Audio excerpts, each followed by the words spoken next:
Assalamualaikum warahmatullahi taala wabarakatuh.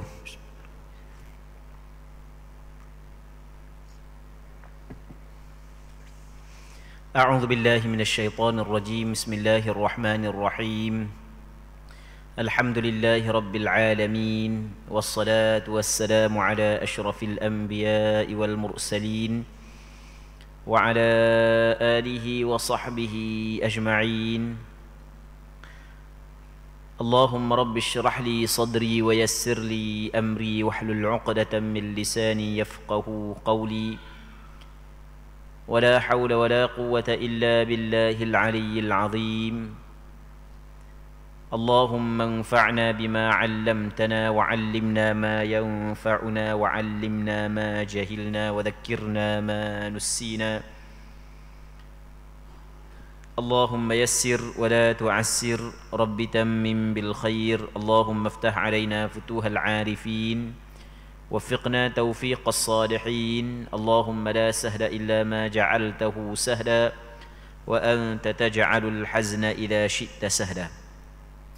InsyaAllah kita sambung semula pengajian kitab Bulughul Maram, iaitu sebuah kitab yang membincangkan tentang hadis-hadis yang berkait dengan hukum hakam yang dikarang oleh Al-Imam Al-Hafidh Ibnu Hajar Al-Asqalani rahimahullahu subhanahu wa ta'ala.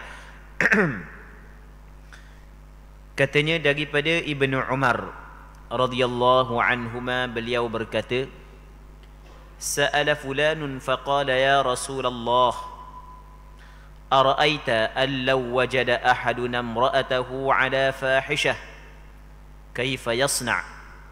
إن تكلم بأمر عظيم وإن سكت على مثل ذلك فلم يجبه.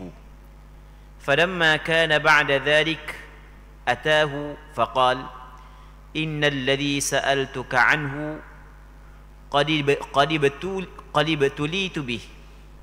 فأنزل الله الآيات في سورة النور فتلاهن عليه ووعظه وذكره وأخبره أن عذاب الدنيا أهون من عذاب الآخرة. قال لا والذي بعثك بالحق ما كذبت عليها. ثم دعاها فوعظها كذلك. قالت لا والذي بعثك بالحق إنه لكاذب.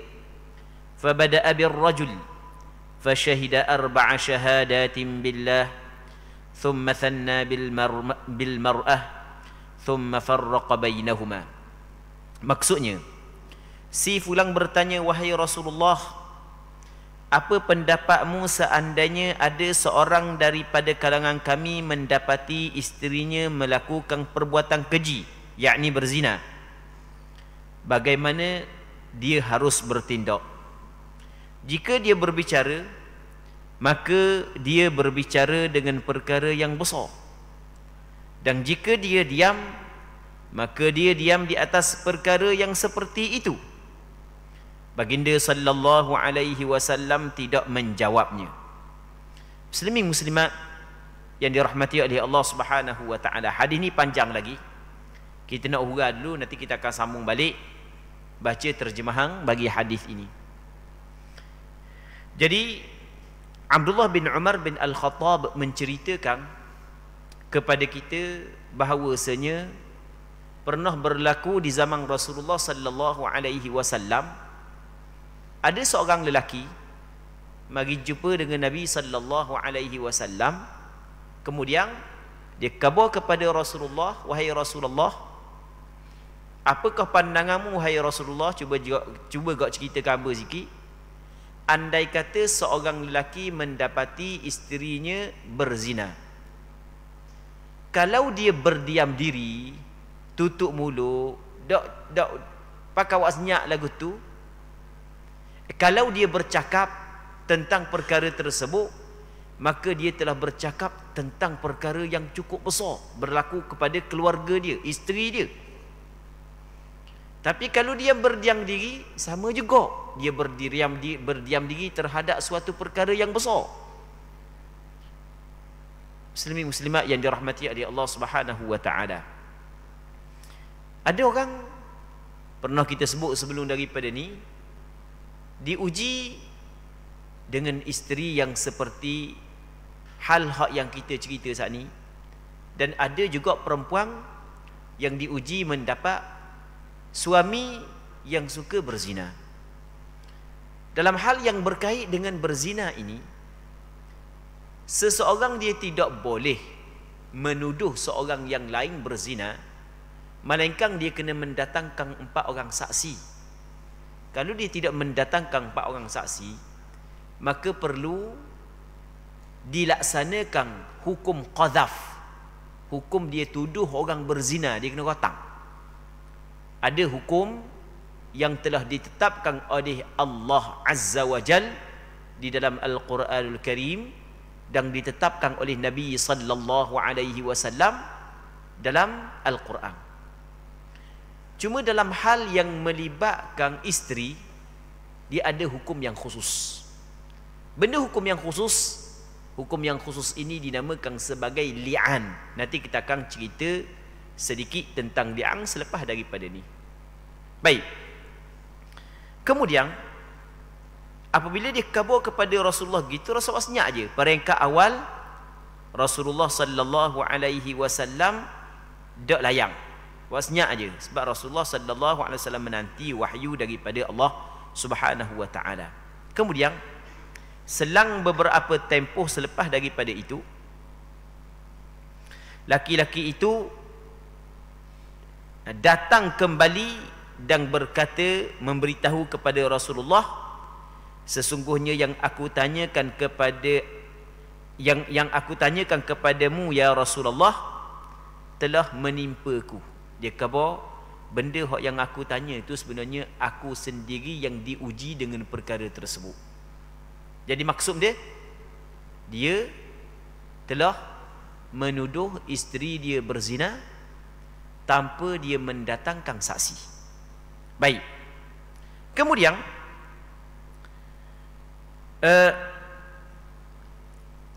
lalu Allah Subhanahu wa taala menurunkan beberapa ayat di dalam surah An-Nur. Dak lama mana Allah Taala menurunkan ayat kepada Rasulullah dalam surah An-Nur menceritakan bagaimanakah perkara yang perlu dilakukan oleh orang yang menuduh isteri dia berzina, dan apakah yang perlu dilakukan oleh seorang perempuan yang dituduh oleh suaminya dia berzina. Dalam surah An-Nur Allah Subhanahu wa taala berfirman, walladzina yarmuna azwajahum wa lam yakul lahum syuhada'u illa anfusuhum fashahadatu ahadihim arba'u shahadatin billahi innahu laminas sadiqin wal khamisatu anna la'natallahi alayhi in kana minal kadhibin wa yadra'u 'anha al'adhab an tashhada arba'a shahadatin billahi innahu laminal kadhibin wal khamisata anna ghadaballahi 'alayha in kana minas sadiqin. Itu ayat dalam surah An-Nur yang diturunkan kepada Nabi sallallahu alaihi wasallam selepas daripada ada seorang lelaki bertanya kepada Rasulullah tentang kalau sekiranya isteri dia berzina. Maksud ayat hak yang kita baca tadi, mana-mana lelaki hak yang telah menuduh isteri-isteri mereka berzina sedangkan mereka tidak mempunyai saksi melainkan diri-diri mereka sahaja, maka apa hak yang Allah Subhanahu wa taala perintahkan kepada dia adalah dia mesti kena bersumpah. Dia mesti kena bersumpah sebanyak 4 kali bahawasanya dia adalah orang yang benar. Demi Allah, aku orang yang benar pada dakwaan aku. Dia kena bersumpah sampai ke 4 kali. Kemudian kali kelima, wal khamisatu anna la'natallahi alaihi in kana minal kadhibin. Dan dia kena bersumpah hak kali kelima bahawasanya laknat Allah ke atasnya jika dia adalah orang hak yang pelawak. 4 kali dia kena bersumpah bahawasanya dia orang yang benar kali pertama, kali kedua, kali ketiga, kali keempat. Kali kelima dia kena bersumpah bahawasanya laknat Allah ke atasnya sekiranya dia orang pelawak. Allahu Akbar. Ni memang kalau pelawak sungguh memang cukup bahaya, sebab akan ditimpa laknat Allah. Laknat ni benda dijauhi daripada rahmat Allah Subhanahu wa taala. Na'udzubillahi min dzalik. Kemudian manakala perempuan pula setelah daripada orang lelaki itu bersumpah, orang puang kalau sekiranya dia mengaku, jelaslah dijatuhkan hukuman rejam. Kalau sekiranya dia nak tolak daripada dia azab, daripada hukuman, maka dia kena sumpah juga. Allah Ta'ala menyebut dalam Quran, wa yadra'u anha al-'adzaba an tashhada arba'a syahadatin billahi innahu laminal kadibin. Dia dapat menolak hukuman daripada dia. Sekarang ni perempuan tu akan dihukum sebab orang lelaki sumpah dah selama sebanyak 5 kali dah ni. Maka orang puang saat ni tu kalau sekiranya nak menyelamat diri dia daripada hukuman, maka dia kena juga bersumpah. Bersumpah 4 kali.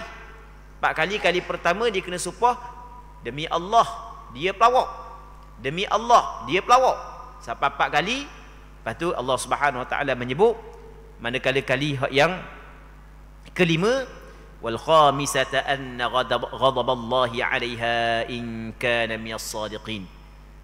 Dan kali kelima orang puan tu kata bahawasanya kemurkaan Allah ke atasnya sekiranya suami dia saat itu orang yang benar. Kemurkaan Allah kena kepada dia kalau tok lelaki dia saat itu orang hak yang benar. Baik. Jadi kalau orang puang tu bersumpah begitu cukup dah 5 kali, maka orang puang tu tidak dikenakan hukuman. Orang lelaki pula tidak dikenakan hukuman. Orang puang tidak dikenakan hukuman.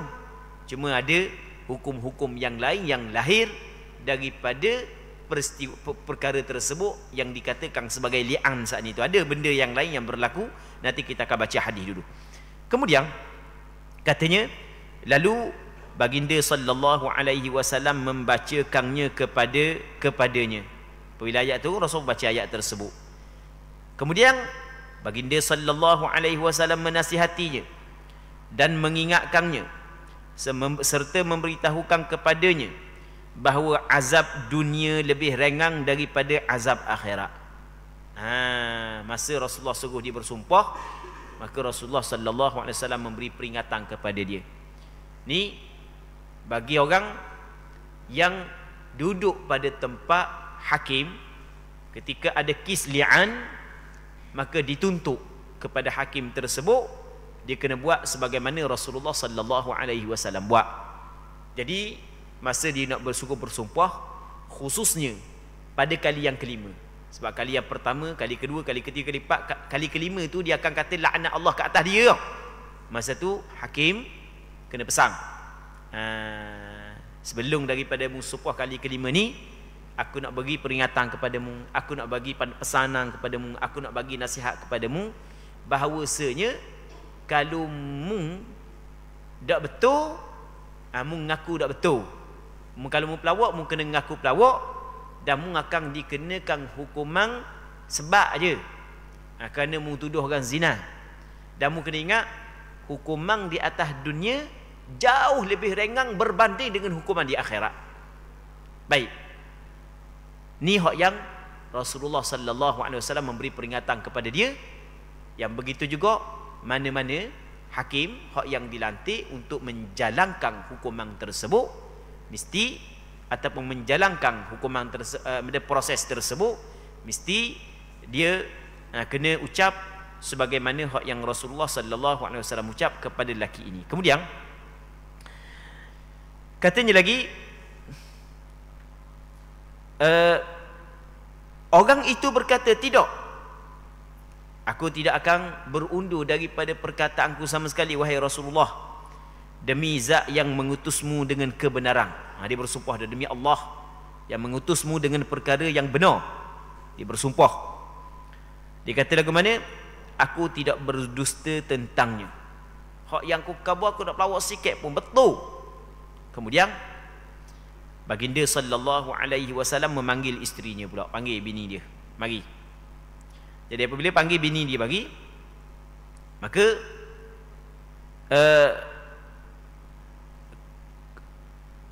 lalu Rasulullah sallallahu alaihi wasallam menasihati isteri dia.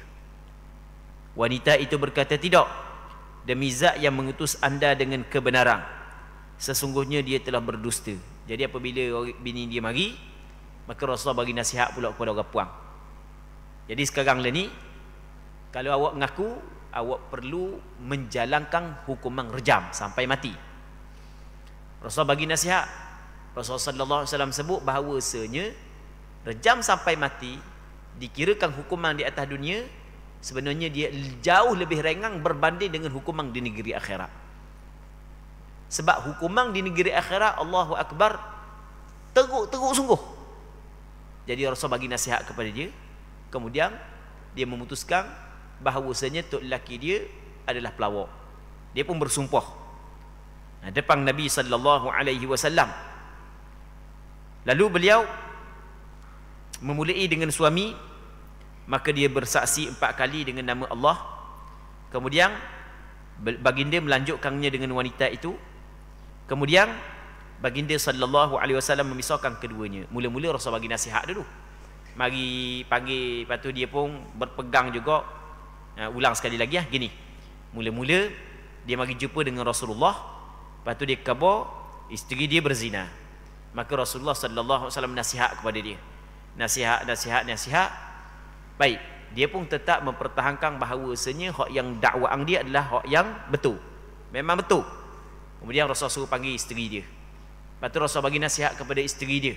Isteri dia kepada, demi Allah, tok lelaki dia pelawak. Kemudian barulah berlakunya sumpah laknat. Menda 4 kali orang lelaki. Lepas tu kali kelima laknat Allah Taala turun atas dia kalau dia pelawak. Lepas tu orang puang pula 4 kali dia kena kata tok lelaki dia pelawak. Lepas tu kali kelima kemurkaan Allah ke atasnya kalau tok lelaki dia orang yang benar. Selepas daripada peristiwa tersebut, Rasulullah sallallahu alaihi wasallam memisahkan antara keduanya. Dia apabila berlaku li'an, hak yang kita cerita tadi ya, maka ketika tu telah terpisah di antara pasangan suami isteri selama-lama. Tak boleh baik dah lah. Tak boleh jadi suami isteri dah. Tak boleh baik dah sampai ke mati. Walaupun bini tu, bekas bini dia nikah dengan tok lelaki lain, lepas tu cerai pula dengan tok lelaki lain, ataupun tok lelaki lain mati pula, nak baik tak boleh dah. Selama-lama diharamkan perempuan itu kepada lelaki tersebut. Baik. Juga Ibnu Umar radhiyallahu anhuma menyebut anna Rasulullah sallallahu alaihi wasallam qala lil mutala'inain hisabukuma 'ala Allah ahadukuma kadhib la sabila laka 'alayha qala ya Rasulullah mali faqal in kunta sadaqta 'alayha fahuwa bimastahlalta min farjiha wa in kunta kadhabta 'alayha ab'adu laka minha. Maksudnya bahawasanya Rasulullah sallallahu alaihi wasallam bersabda kepada 2 orang yang melakukan li'an, lepas daripada masing-masing dah bersumpah belaka dah ni, hak ni 5 kali, hak ni 5 kali, maka Rasulullah khabar kepada orang hak yang 2 orang hak yang melakukan proses li'an tadi, kata Rasulullah, hisab kalian berdua kembali kepada Allah. Jadi sekarang lah ni aku hanya menghukum secara zahir sahaja. Dah mung sumpah 5 kali, kedua-dua bebas belaka. Perhitungannya ke atas Allah Subhanahu Wa Taala. Hakikat bagaimana? Hak tu serah kepada Allah Subhanahu Wa Taala. Aku hanya menjatuhkan hukum secara zahir saja. Aku menghukum apa hak yang zahir sahaja. Bagaimana hakikatnya serah kepada Allah. Allah Taala akan menghukum. Tapi biasanya kalau hak yang bersumpah laknat begini, tak ada lama mana. Tak ada lama mana Allah Subhanahu Wa Taala akan zahirkan. Baik, muslimin muslimat yang dirahmati oleh Allah Subhanahu Wa Taala. Selepas daripada Rasul kabar lagu tu, Rasul kata hisab kalian berdua kembali kepada Allah, salah seorang daripada kalian berdua ada hak yang berdusta. Dia tak boleh hak ni betul mesti salah seorang pelawak. Kalau dak ni dak suami isteri, dak isteri suami. Tapi kami hanya menghukum secara zahir saja. Kami hanya hukum secara zahir. Hakikat Allah Taala lebih mengetahui, tapi yang pastinya salah seorang daripada kedua kamu adalah orang hak yang pelawak. Baik. Maka kata Nabi sallallahu alaihi wasallam, tidak ada peluang bagimu untuk kembali kepadanya. Tak ada dah. Lepas daripada ni tak ada dah. Tak ada peluang dah mu nak baik mula. Sebab itulah tadi kita cerita bahawasanya perlu dipisahkan di antara keduanya selama-lama. Tak boleh dah nak nikah, tak boleh dah. Tak boleh dah. Kemudian suami berkata, wahai Rasulullah, hartaku. Dah kalau dipisahkan, dah bagaimana pula hartaku? Maksudnya hartaku, hak yang aku bahagi kepada di mahar kahwin tu, aku nak mula dah lah. Kata orang lelaki tu. Maka Nabi SAW bersabda, jika kamu benar atasnya, maka hartamu itu sebagai pengganti kemaluannya yang telah kamu halalkan. Jadi kalau mu orang hak yang benar, jadi hartamu habis dah lah. Apa habis dah lah? Dah mu dapat bersetubuh dah dengan dia, itu sebagai bayaran atas sebagai gantian daripada apa hak yang kamu menikmati daripada perempuan tersebut. Baik. Kemudian kata Nabi sallallahu alaihi wasallam, dan jika kamu berdusta atasnya, maka hartamu itu lebih jauh kepadamu daripadanya. Dah kalau mu pelawak, lebih teruk lagi mu tidak dapat hartamu. Jadi benda yang kita dapat faham daripada hadis ini, apa yang kita dapat faham adalah perlu dipisahkan di antara keduanya. Yang keduanya adalah lelaki tidak boleh meminta kembali mahar kahwin yang diberikan kepada perempuan tersebut. Baik. Kemudian daripada Anas bin Malik radhiyallahu taala anhu bahawa Nabi sallallahu alaihi wasallam bersabda, absiruha fa in ja'at bihi abyada sabitan fahuwa li zawjiha wa in ja'at bihi akhala ja'dan fahuwa lilladhi ramaha biha. Rasulullah sallallahu alaihi wasallam kabar kepada Anas, perhatikanlah dia, jika dia melahirkan anak dengan kulit putih berambut lurus, maka anak itu milik suaminya. Dan jika dia melahirkan anak yang bermata hitam seperti memakai celok dan berambut kerinting, maka anak itu milik laki-laki yang dituduhkan berzina dengan isterinya. Hadis ni muttafaqun alaih. Muslimin muslimat yang dirahmati oleh Allah Subhanahu wa taala. Hadis ni cerita dia gini. Ada seorang sahabat yang dikenali sebagai Hilal bin Umayyah. Dia telah menuduh isterinya berzina dengan Syarik ibni Sahma. Hilal bin Umayyah dia menuduh isterinya berzina dengan Syarik bin Sahma. Yang mana jadi apabila dia menuduh, maka dia pun bersumpah sebanyak 5 kali. Bini dia pun bersumpah sebanyak 5 kali. Kemudian setelah daripada selesai proses tersebut, maka Nabi SAW kabar kepada Anas bin Malik, kamu tengoklah perempuan ni, kat gi sebab dia mengandung ni, kat gi dia beranak, kat gi kamu tengok, kalau sekiranya anak dia putih rambut lurus, maka anak tersebut adalah anak Hilal bin Umayyah, sebab begitu fizik ataupun tubuh badan Hilal bin Umayyah. Tapi kalau anak kat gitu tubik mata celok, sebab Hilal bin Umayyah mata tak celok, hak mata celok tu adalah Syarik bin Sahma. Mata celok, rambut keriting, keting aluh, maka anak tersebut adalah anak Syarik bin Syahma. Kemudian lepas daripada beberapa tempoh, kata Anas bin Malik, ada orang kabar kepada aku bahawasanya perempuan itu melahir anak hak yang celok, rambut keriting. Jadi bermakna memang anak kepada Syarik bin Sahma. Jadi zina sungguh. Wallahu a'lam. Muslimin muslimat yang dirahmati oleh Allah Subhanahu wa taala. Kemudian daripada Ibnu Abbas radhiyallahu anhuma anna Rasulullah sallallahu alaihi wasallam amara rajulan an yad'a yadahu 'inda al-khamisati 'ala fihi wa qala innaha mujibah. Bahawa Rasulullah sallallahu alaihi wasallam memerintahkan kepada seorang laki-laki agar meletakkan tangannya di mulutnya pada persaksian kelima, dan beliau bersabda, sesungguhnya ia mewajibkan. Maksudnya benda, jadi apabila berlaku li'an tadi, berlaku li'an, kemudian masa bersumpah kali yang kelima, Rasulullah meminta seorang lelaki supaya meletakkan tangan di mulut dia, supaya dia tidak bersumpah pada kali yang kelima. Kerana apabila dia bersumpah kali yang kelima, maka ia mewajibkan laknat daripada Allah Subhanahu wa taala kalau dia pelawak. Begitu juga puang. Kalau dia bersumpah kali yang kelima, kalau dia pelawak, maka mewajibkan ke atasnya kemurkaan daripada Allah Subhanahu wa taala.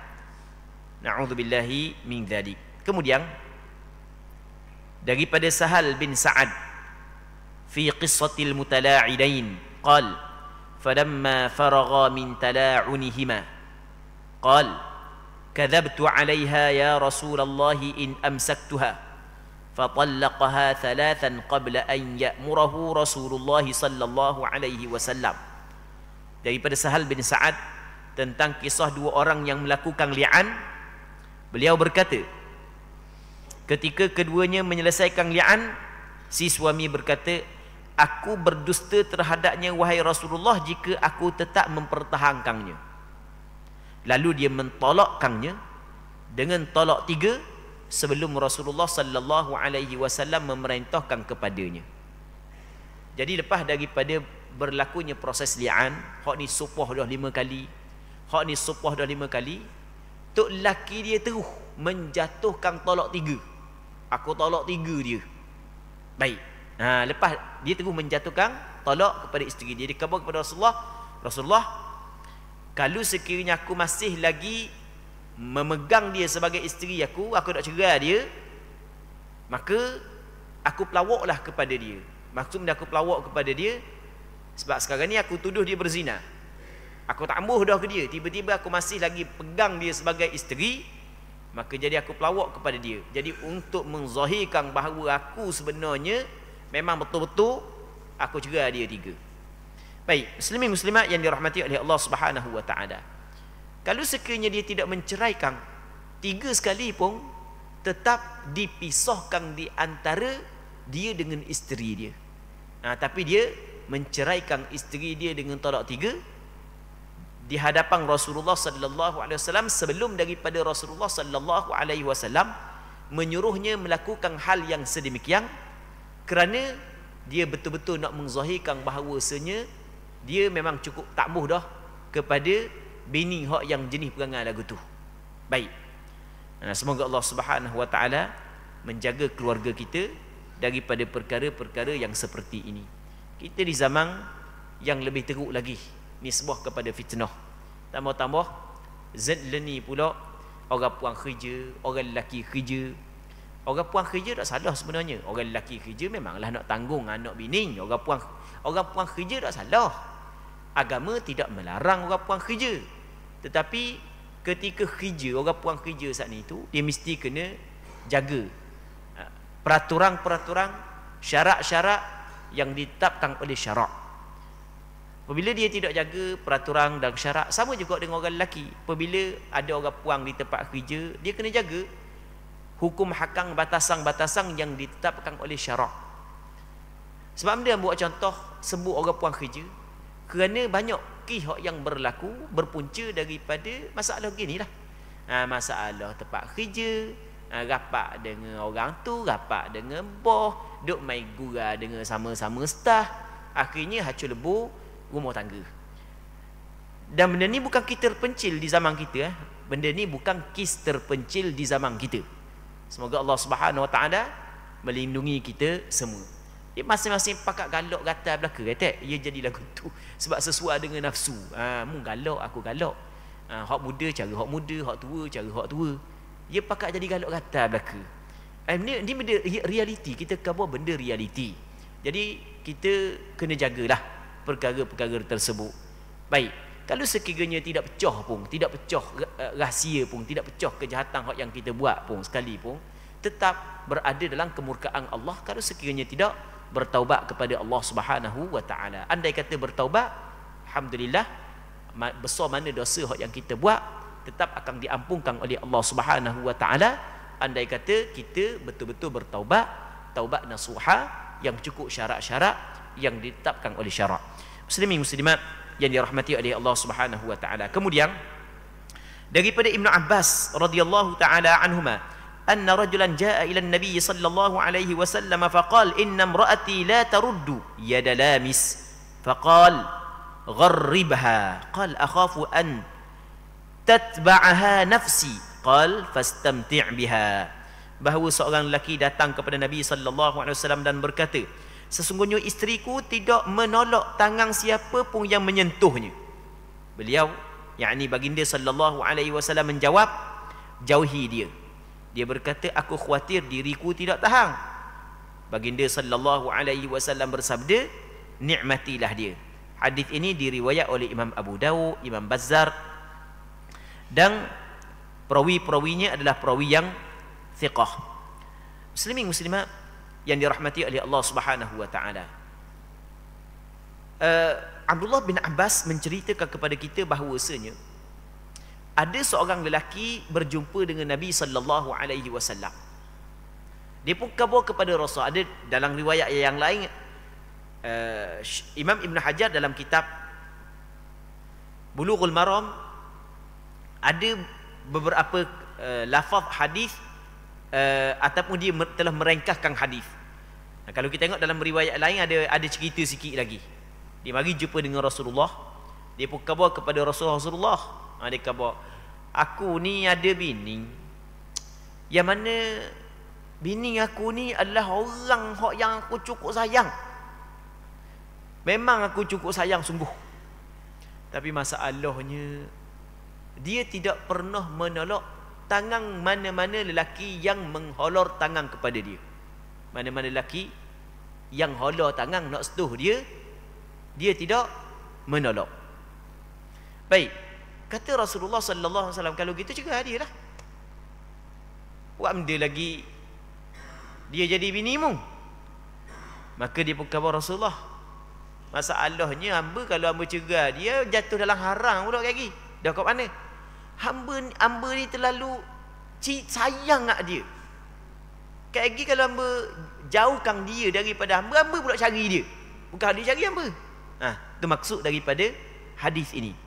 Kalau gitu kata Rasulullah, ada apa lah, kekal dia jadi binimu kalau gitu kau. Baik. Okey, sebelum daripada kita huraikan hadis ni, yang pertama sekali hadis ni sendiri melihat kepada sanad-sanad dia, ulama hadis berbeza pandangan.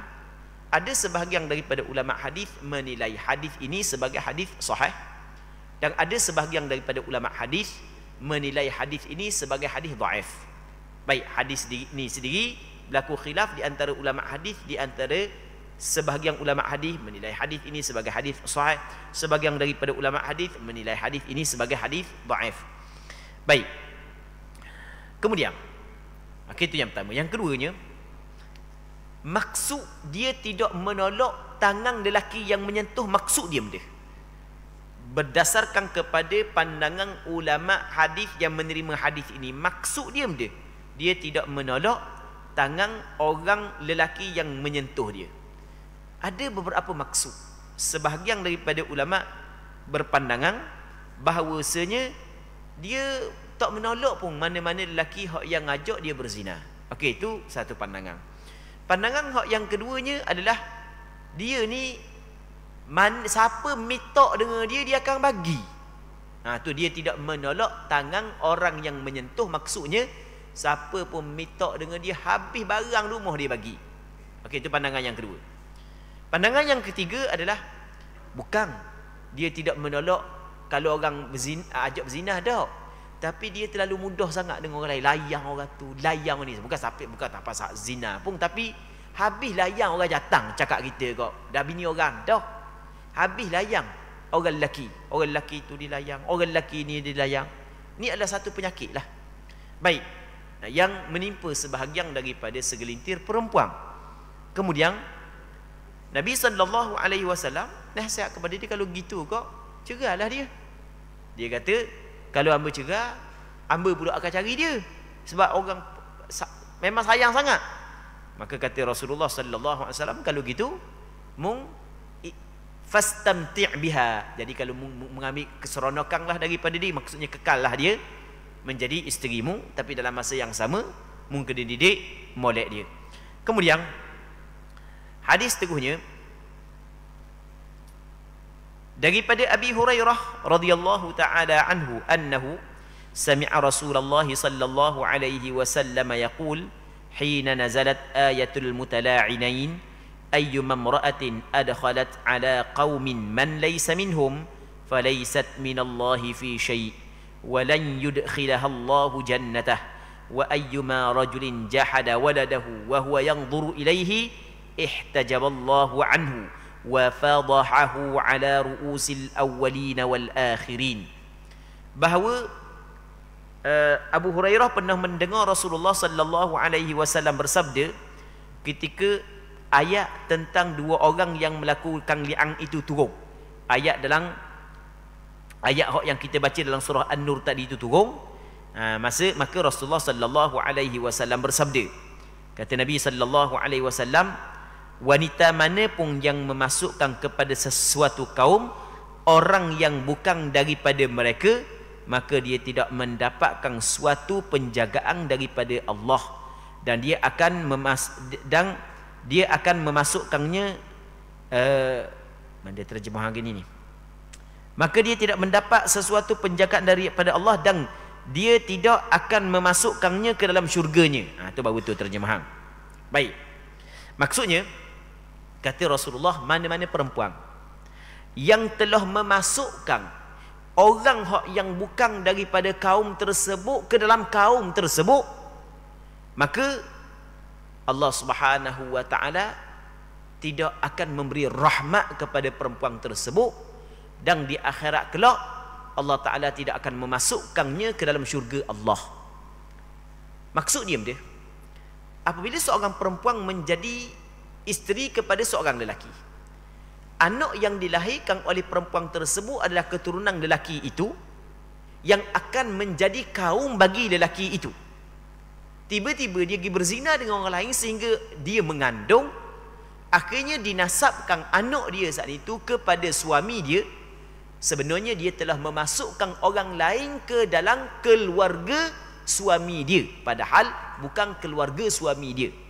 Maka perempuan yang perangainya seperti ini, na'udzubillahi min dzalik, perempuan ini tidak mendapat rahmat daripada Allah di atas dunia dan tidak akan dimasukkan oleh Allah ke dalam syurga Allah di akhirat nanti. Okey, itu yang pertama. Yang keduanya, kata Nabi sallallahu alaihi wasallam, dan mana-mana lelaki yang mengingkari anaknya sementara dia melihat kepadanya, nescaya Allah akan menutup dirinya daripadanya dan membongkar aibnya di depan orang-orang terdahulu dan yang terkemudian, yang datang terkemudian.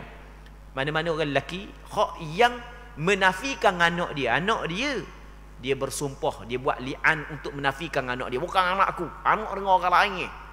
Dia kata ke bini dia lagu tu. Baik, maka orang lelaki ini akan mendapat balasan yang cukup teruk daripada Allah Ta'ala di akhirat nanti. Antaranya Allah Ta'ala akan membuka aibnya. Kemudian Allah Subhanahu wa Ta'ala akan membuka aibnya di hadapan orang dulu dan orang kemudian, di hadapan seluruh manusia. Di akhirat kelak Allah Ta'ala akan membuka aibnya. Kita pada hari ni depan orang sikit pun kalau terbuka aib kita, tak tahu nak mana dah. Ni habis start daripada orang dulu sampai ke last sekali manusia tahulah ke aib kita, bagaimana perasaan tak tahulah. tapi begitulah balasan yang disediakan oleh Allah Subhanahu Wa Taala kepada orang yang menafikan anaknya sedangkan budak itu adalah anaknya. Baik, jadi untuk malam ni kita berhenti sini dulu. Kita mengharapkan apa yang kita bincang ada manfaatnya dan ada keberkatannya. Allah Subhanahu Wa Taala a'la wa adam. Allahumma haqqiqna bittiba'i nabiyyika Muhammadin sallallahu alaihi wasallam zahiran wa batina. اللهم إنا نسألك الإخلاص في القول والعمل صلى الله على سيدنا محمد وعلى آله وصحبه أجمعين والحمد لله رب العالمين.